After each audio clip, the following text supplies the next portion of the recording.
Assalamualaikum warahmatullahi wabarakatuh. Selamat pagi anak-anak.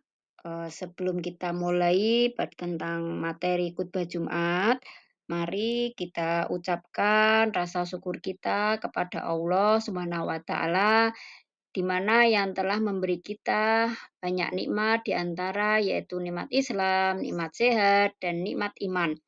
Tentunya dalam keadaan bahagia. Sebelum kita memulai materi ini, diharapkan setelah mendapat materi ini, yaitu siswa diharapkan dapat menerapkan ketentuan khutbah, tabligh, dan dakwah. Yang kedua, siswa dapat menjaga kebersamaan dengan orang lain, saling menasehati. Siswa dapat menjelaskan pengertian khutbah, tabligh, dan dakwah. Siswa dapat menjelaskan dengan dalil-dalil yang menerangkan tentang khutbah, tabligh, dan dakwah. Siswa juga dapat membedakan antara khutbah, tabligh, dan dakwah. Kemudian, mari kita mulai yaitu materi tentang khutbah.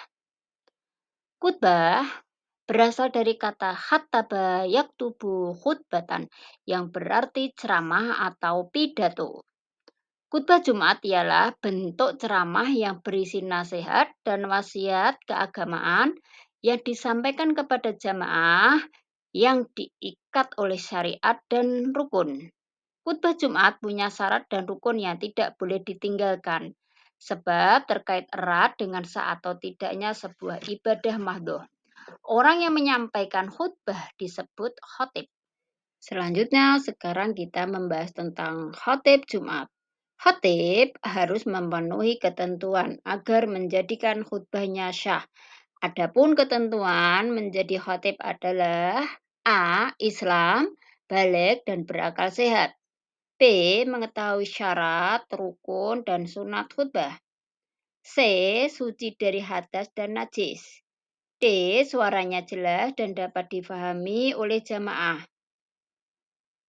E. Tidak tercela dalam masyarakat. Selanjutnya yaitu syarat khutbah. Syarat khutbah yaitu suatu hal yang harus dipenuhi sebelum melaksanakan khutbah Jumat. Adapun syarat dua khutbah yaitu A. Dimulai sudah masuk waktu duhur. B. Khatib hendaknya berdiri jika mampu. C. Khatib hendaklah duduk sebentar antara khutbah satu dan khutbah kedua. Rasulullah SAW bersabda, karena Rasulullah SAW yatubu qa'iman wa yajlisu bainal khutbaini. Yang artinya adalah Rasulullah SAW khutbah dengan berdiri dan beliau duduk antara dua khutbah. Hadis riwayat Muslim. Yang D, suara khatib harus dapat didengar jamaah. Selanjutnya, E, khatib harus suci dari hadas dan najis. F, khatib harus menutup aurat. Dan yang terakhir yaitu tertib. Berikutnya yaitu rukun khutbah. Rukun khutbah ialah suatu hal yang harus dikerjakan ketika melaksanakan khutbah Jumat. Adapun rukun dua khutbah adalah sebagai berikut. A. Membaca puji-pujian Allah atau hamdalah. B. Membaca syahadatain. C. Membaca sholawat kepada Nabi Muhammad SAW. D. Berwasiat tentang takwa. E. Membaca ayat-ayat Al-Quran dalam salah satu khutbah. Dan terakhir F. Mendoakan kaum muslimin pada khutbah kedua. Selanjutnya yaitu sunat khutbah. Sunat khutbah yaitu suatu hal yang seharusnya dilaksanakan dalam khutbah Jumat. Adapun sunat khutbah adalah A. Khutbah disampaikan di atas tempat yang lebih tinggi. B. Khatib menyampaikan khutbah dengan kalimat yang jelas, sistematis, dan tidak terlalu panjang. Rasulullah SAW bersabda, karena Rasulullah SAW yadlilu sholata yaksudul khutbatan. Yang artinya Rasulullah SAW memanjangkan sholatnya dan memendekkan khutbahnya. Hadis riwayat Nasai. C. Khotib hendaklah menghadap ke arah jamaah. D. Khotib hendaklah memberi salam pada awal khutbah. E. Khotib duduk sebentar sesudah memberi salam. F. Khotib membaca surat Al-Ikhlas ketika duduk antara dua khutbah. G. Khotib menertibkan 3 rukun khutbah yaitu puji-pujian, sholawat Nabi, dan wasiat takwa. Yang terakhir, jamaah hendaknya mendengarkan khutbah. Materi berikutnya yaitu tentang masalah tabligh. Tabligh berasal dari kata balagha yuballighu tablighun yang berarti menyampaikan.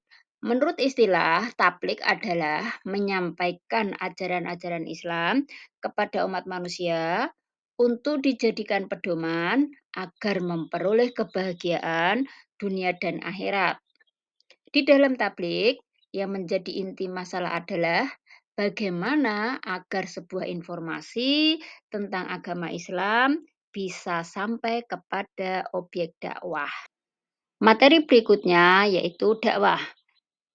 Kata dakwah merupakan masdar atau kata dasar dari kata kerja da'a yad'u yang berarti seruan, panggilan, ajakan. Menurut istilah, dakwah ialah setiap kegiatan yang bersifat menyeru, mengajak, dan memanggil orang atau kelompok orang untuk beriman kepada Allah Subhanahu wa Ta'ala sesuai dengan ajaran akidah atau keyakinan, syariat atau hukum, dan akhlak Islam.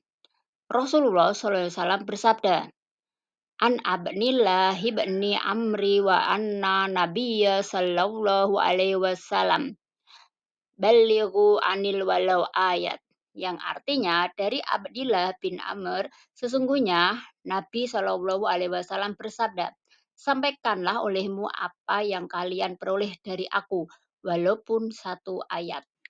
Adapun metode dakwah menurut Al-Quran surat An-Nahl ayat 125 yaitu dengan cara bil hikmah atau kebijaksanaan. Artinya dengan cara yang jelas dan tegas sehingga dapat membedakan antaranya hak dan yang batil.